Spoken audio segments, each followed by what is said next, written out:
Good evening అండి. చూడండి, మనకి ఇక్కడ 27% ఆఫ్ 36% ఆఫ్ 5/9 ఆఫ్ 4500 ఇచ్చారు కదా.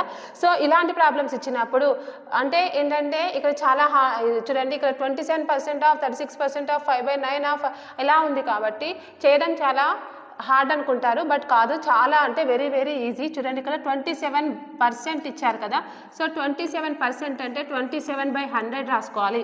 వై? బికాజ్ పర్సెంటేజ్ అంటే 100 రాయాలి. Next into 36/100 into 5/9 into 4500. Okay, so ఇక్కడ ఏమవుతుంది అని అంటే ఈ 2 zeros క్యాన్సిల్ చేసేద్దాము. నెక్స్ట్ ఇక్కడ ఏంటంటే 9 1s 9 4s 36. ఓకే, నెక్స్ట్ ఇక్కడ చూడండి 5 1s 5 20s. Next 4 1s 4 5s. Next చూడండి 5 1s 5 9s. అంటే 27 ఇంటూ 9 9 7s హౌ మచ్? 9 7 63. అంటే answer is 243. So it is the answer.